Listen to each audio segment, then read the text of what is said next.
Making money online is not a big deal. There are literally hundreds of ways. Freelancing is one of the best among these. If I had zero skills, if I want to start making some extra cash, if I was a complete beginner in freelancing, then these would be the skills I picked to start making money.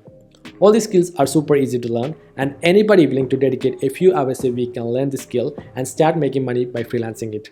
Learning these skills does not require any prior experience or particular educational background. The first one on my list is social media content creation using Canva. This skill is very easy to develop. Here, a freelancer's job is to create content for Instagram of small businesses like restaurants, health clinics, e-commerce, etc. The best thing about this skill is it doesn't require any upfront cost to start learning. You can start learning this skill from your computer or from your mobile phone. Canva is completely free and it has a premium version. If you want to try the premium version, you will get a 30 days free trial by using the link in the description box. As more and more business is taking advantage of social media to attract new clients and build branding, the demand for this gig is getting higher. To start making money with this skill, you can start learning Canva by watching the tutorials on YouTube, start designing some social media content, and create demo accounts to post it. Once you have an excellent looking demo account, you can show this to local businesses like restaurants in your city and ask whether they are interested in having a similar social media account for their business. Also, you can contact businesses that doesn't have an Instagram to offer your service. As you are reaching these business owners with a proper demo account, they will easily understand what you have to offer them and its advantage. For making the deal easier, you can show their competitors' Instagram profile and tell them why it is so much important to start building their own. This is not just applicable to restaurants. You can consider doing this for any small business out there, or e-commerce business, or any online business that may require social content creation. Rather than this, you can also list your profile on Upwork and list gigs on Fiverr to get work. The problem is, the competition for this category is really high there. So I recommend you to focus on freelancing this to the business in your city first and then on marketplaces. This skill would be great for people interested in content creation and social media.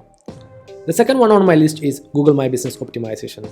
I will explain it quickly for those who are unfamiliar with this term. Google has become a part of our life for most people. To get answers and suggestions, we Google, right? When we search for something on Google, the results we get will be based on the search intent. For example, when we are searching for an opinion or some tutorials, for example, if you search Canva tutorial, Google may suggest us some blog articles or videos. At the same time, if our search is about some products we want to buy, then Google will suggest some e-commerce sites. For instance, when we search for an iPhone or Apple Watch, we would see sites like Amazon and eBay, where we can actually buy the stuff we are searching for. Like this, whenever our search is related to some local business, Google suggests Google My Business profiles. For example, when I search for restaurants near me or restaurants in Geneva, the city I'm living in, the suggestion I get are the GMB profiles of restaurants in this city. So the ones who appear on the top are the ones that could get more customers. Ranking top for the local search is essential for retailers, as more and more people have started believing that the best business is the one that appears on the top of the Google. But the reality is, the ones that rank on the top are not always the best, but they are the GMB profile that is well optimized for Google. I explained all of this to make you understand what GMB is, and now I will come to the skill that we need to learn and sell. For local businesses, they might already have a GMB profile, but in most cases, they won't be optimized. Because of that, they are not appearing on top for searches, and due to this, they are losing potential customers. So what you have to do is to do the basic free course of GMB, or there are a lot of videos on YouTube that allows you to learn this optimization. It is very simple. All you have to do is to understand the basic info of the business you are working for, start filling it into the right areas, add some keywords and similar stuff. Once you learn this skill, you can approach businesses like dental clinics, restaurants, plumbers, and any local businesses out there and explain why they need to be ranked on Google and offer your service, that is Google My Business Optimization, to make them rank on the top. The more you learn about GMB optimization, the more you will be able to rank your client's business faster. Then you can show these results to the other businesses and get more clients. The next easy to start freelancing skill is list building service. As you have already listened to the previous two skills, you can easily understand this service.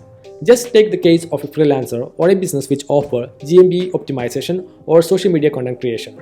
For them to sell their services, they will be always looking for potential clients. To get clients, they should contact many potential leads through phone, emails, social media, and much more. Just consider the case of a freelancer or a business which offers Google My Business Optimization or social media content creation. For them to sell their services, they will always be looking for potential clients. To get that clients, they should contact many potential leads through phone, emails, social media, and much more. So most businesses that offer services need to get the list of people or companies that can be potential clients. In the early stages, they build this list by themselves. But when they are scaling up, they outsource this work to a freelancer or another agency who can do this for them. So as a list building freelancer, the job is to build a list of businesses that qualifies the criteria described by the buyer. For example, suppose our client is an agency that offers Google My Business optimization service for the restaurants in New York. What they would be looking for is to get a list of thousands of restaurants in New York. So our job is to Google for these restaurants, mine different directories, and collect the name, phone number, email address, website, and social media pages of these restaurants, add it to a Google Sheet, and share it with our buyer. For doing this job, we don't require that much technical skill, but it is a time-consuming process. This is why most agencies outsource it. As a list builder, our ideal customers will be the businesses selling services. Mostly it would be a digital agency selling marketing, sales, and software services. The best way to get this work is to contact these business owners who run these agencies and email them and offer our services. The alternative method is to list our profile and gig on different marketplaces like Fiverr, Upwork, Freelancer.com, etc. Now let's move on to the fourth one, that is appointment setting. Again, if you understood what list building is and its importance, then you will get to know what appointment setting is and how you can be an appointment setting freelancer. Like I said before, business invests their money to build a list of potential customers to get sales. Once they have the list, think about what would be the next step. They need someone to reach out to them and propose their service, right?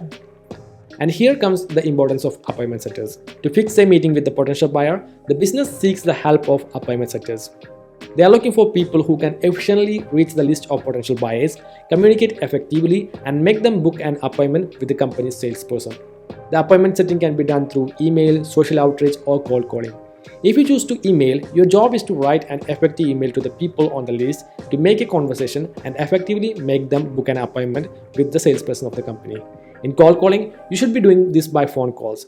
If you love talking to people, making phone calls, writing emails, etc., you can definitely try this. In this career, you can set the payments based on the number of hours you work or the number of appointments you book for them, or you can use a combination of both. This means that you can charge a basic fare for the number of hours you work or charge a fixed amount of the number of contacts you reach out, plus an incentive for every qualified appointment you set. So we have covered 4 different skills that we can learn quickly, master and sell. Now let's move on to the next one, that is VA. The job of VA is very easy to understand. As I said, business outsources different tasks like list building, appointment setting, lead generation, social media content creation, and a lot to freelancers. When it comes to some business owners, instead of outsourcing different tasks to different freelancers, they would be looking for a VA who could do all of this together. Depending on the business owner you would work for, the skills you would need would be different. But in general, some of the skills a virtual assistant would need are good communication skill, the skill to organize tasks, managing emails, social accounts, setting appointments, essential project management, accounting skill, and similar. In short, virtual assistant is somewhat the digital version of the personal assistant of the past. If you choose to work as a VA, then you can consider working for just one business owner, or you can work for multiple businesses depending on the hours you dedicate. If you have good communication skill, internet skills, and if you are willing to learn different activities, in that case you can be a good VA. So we have covered 5 easy skills that we can learn quickly, master and start freelancing. Out of these 5, please let me know which one is your favorite. And of course, there are other skills we haven't discussed in this video. If you want me to make a part 2 of this video, please let me know in the comments. So that's all for today. Thank you for watching. Please hit the like and subscribe button. Thank you again. Signing off. See you in another video.